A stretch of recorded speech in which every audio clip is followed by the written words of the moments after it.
अस्सलाम वालेकुम नाज़रीन, उम्मीद है कि आप खैरियत से होंगे। आज की इस वीडियो में हम बात करने जा रहे हैं फ्लडेड लेड एसिड बैटरीज़ की मेंटेनेंस पे और हम ये जानने की कोशिश करेंगे कि बैटरीज़ की यूज़फुल लाइफ कैसे बढ़ाई जा सकती है। सोलर सिस्टम में आमतौर पर बैटरीज़ की यूज़फुल लाइफ तकरीबन 1 से 5 साल तक होती है, लेकिन अगर आप इन्हीं बैटरीज़ को आप सही तरीके से मेंटेन करें तो आप इनकी यूज़फुल लाइफ बढ़ा सकते हैं। बैटरीज़ की मेंटेनेंस के लिए ज़रूरी है कि आपको बैटरीज़ के चार्जिंग साइकिल के बारे में कुछ मालूमात हों। फ्लडेड बैटरीज़ को अमूमन 3 चार्जिंग साइकिल्स में चार्ज किया जाता है। स्क्रीन पे दी गई डायग्राम में आप ये तीनों चार्जिंग साइकिल्स देख सकते हैं। पहले फेस में बैटरीज़ को बल्क वोल्टेज सेटिंग और कांस्टेंट करंट पे चार्ज किया जाता है, और जब बैटरीज 65 से 70% चार्ज हो जाती हैं तो इनके चार्जिंग करंट आहिस्ता आहिस्ता कम होना शुरू हो जाते हैं। आखिर में जब बैटरीज तकरीबन फुल चार्ज हो जाएं तो उनके चार्ज को मेंटेन रखने के लिए इनको फ्लोटिंग वोल्टेज पे चार्ज किया जाता है, जो कि बल्क वोल्टेज से कम होता है। बैटरीज़ को सही तरीके से चार्ज करने के लिए ज़रूरी है कि आप बैटरीज़ को सही बल्क और फ्लोटिंग वोल्टेज पे चार्ज करें। इसके अलावा आपको बैटरी का चार्जिंग करंट भी एक मैक्सिमम वैल्यू से ज़्यादा नहीं बढ़ाना। चार्जिंग करंट और वोल्टेजेस की वैल्यू आप बैटरी की डेटा शीट से देख सकते हैं। मिसाल के तौर पर यह फोनिक्स TX1800 ट्यूबुलर बैटरी की डेटा शीट है। यहाँ आप बैटरी की बल्क वोल्टेज, फ्लोटिंग वोल्टेज और चार्जिंग करंट की सेटिंग देख सकते हैं। इस डेटा शीट में बैटरी के बल्क और फ्लोटिंग वोल्टेज सेटिंग के बारे में एक अहम पॉइंट नहीं बताया गया, और वो अहम पॉइंट ये है कि बैटरी के बल्क और फ्लोटिंग वोल्टेजेस दर्जा हरारत पर मुनहसर होते हैं। यहाँ स्क्रीन पर दिखाई गई फहरिस्त में फ्लडेड लेड एसिड बैटरीज़ के बल्क और फ्लोटिंग वोल्टेजेस मुख्तलिफ दर्जा हरारत में दिखाए गए हैं। जो अहम बात हमें इस फहरिस्त से पता चलती है वो ये है कि अगर हम बल्क और फ्लोट वोल्टेजेस को एक ही 25 डिग्री सेल्सियस की वैल्यू पर सेट कर दें तो गर्मियों में जब दर्जा हरारत 40 डिग्री सेल्सियस के करीब होता है बैटरीज ओवर चार्ज हो जाएंगी, और अगर बैटरीज इसी सेटिंग पे बार बार चार्ज हों तो बैटरीज की यूज़फुल लाइफ कम हो जाएगी। इसी तरह सर्दियों में अगर हम 25 डिग्री सेल्सियस की बल्क और फ्लोट वोल्टेज सेटिंग रखें तो बैटरीज अंडर चार्ज रहेंगी। लिहाजा बैटरीज को सही मेंटेन करने के लिए ज़रूरी है कि बल्क और फ्लोट वोल्टेज की सेटिंग ज़्यादा दर्जा हरारत में कम और कम दर्जा हरारत में बढ़ाई जाएँ। आजकल के कुछ नए इन्वर्टर्स में ये सलाहियत पहले से मौजूद होती है। इन्वर्टर्स के इस ऑप्शन को ऑटोमेटिक टेम्परेचर कंपनसेशन ATC या फिर बैटरी टेम्परेचर कंपनसेशन BTC कहा जाता है। बल्क और फ्लोट वोल्टेजेस के अलावा कुछ और सेटिंग्स भी बैटरी के साइकिल लाइफ बढ़ाने में मदद देती हैं। इनमें सबसे अहम बैटरी की डेप्थ ऑफ डिस्चार्ज वैल्यू है। ये फोनिक्स TX1800 ट्यूबुलर बैटरी की डेटा शीट है। यहाँ आप देख सकते हैं कि बैटरी के नंबर ऑफ साइकिल्स बैटरी के डेप्थ ऑफ डिस्चार्ज पर मुनहसर हैं, और अगर आप बैटरी को कम डिस्चार्ज करेंगे तो आपको बैटरी के ज़्यादा लाइफ मिल सकती है। इसीलिए मैं अपनी बैटरीज को कभी भी 50% से ज़्यादा डिस्चार्ज नहीं करता। 50% DOD वैल्यू पर मुझे 1800 लाइफ साइकिल मिलते हैं, जिसका मतलब है कि अगर मैं एक दिन में बैटरी को एक दफ़ा चार्ज और डिस्चार्ज करूं तो मुझे ये बैटरी तकरीबन 5 साल की यूज़फुल लाइफ देगी।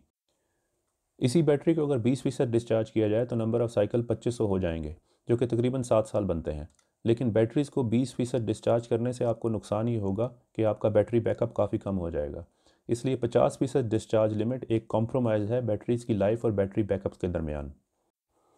बैटरी की 50% डिस्चार्ज कट ऑफ सेटिंग आप इन्वर्टर में स्क्रीन पे दी गई फहरिस्त के मुताबिक कर सकते हैं। यहाँ बैटरी की मुख्तलिफ डेप्थ ऑफ डिस्चार्ज वैल्यूज़ पे बैटरी के वोल्टेजेस बताए गए हैं।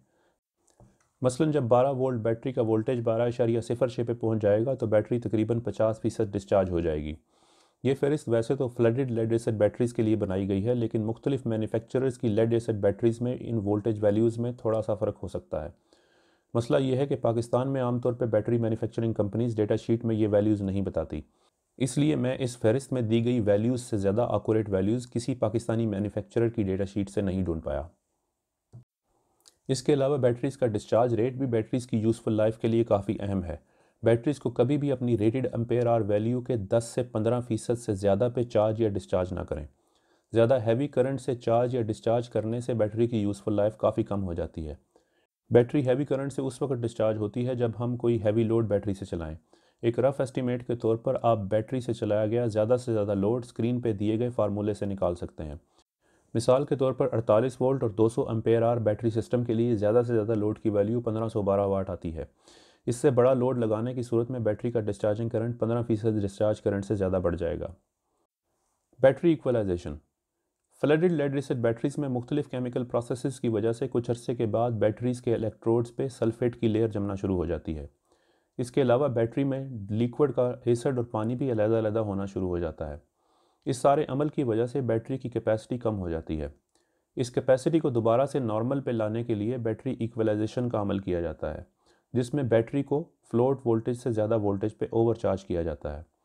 इससे बैटरी के इलेक्ट्रोड्स पर इजाफी सल्फेट की लेयर कम हो जाती है और बैटरी का लिक्विड भी सही तरह से मिक्स हो जाता है। आप कोशिश करके 1 से 2 महीनों में एक दफ़ा बैटरी इक्वलाइजेशन का अमल ज़रूर करें। आजकल के तकरीबन तमाम नए इन्वर्टर्स में ये ऑप्शन मौजूद होता है, जो आपको बस सिर्फ अनेबल करना है। Battery placement. कोशिश करें कि बैटरीज़ को एक दफ़ा इस्तेमाल में आने के बाद कभी भी मूव ना करें, क्योंकि ऐसा करने से बैटरी के इंटरनल पार्ट्स डैमेज हो जाते हैं। बैटरीज़ की कारकर्दगी पर माहौल के दर्जा हरारत का काफ़ी फ़र्क पड़ता है, इसलिए बैटरीज़ को किसी हवादार और सायादार जगह पर नस्ब करना चाहिए, जहां दर्जा हरारत में तब्दीली कम से कम हो। Batteries water level. बैटरीज़ के वाटर लेवल को वक्तन फ़वक्तन चेक करते रहना चाहिए और कम होने की सूरत में वाटर लेवल्स को पूरा करें। तो नाजरीन, आज की ये वीडियो आपको कैसी लगी, ये आपने कमेंट सेक्शन में लिख के ज़रूर बताना है। वीडियो अच्छी लगने की सूरत में वीडियो को लाइक और शेयर ज़रूर करें और इस वीडियो सीरीज़ की बाकी वीडियोज़ ज़रूर देखें, ताकि आपको सोलर सिस्टम इंस्टॉलेशन की मुकम्मल मालूमात मिल सकें। आपके कीमती वक्त का शुक्रिया। अल्लाह हाफ़िज़।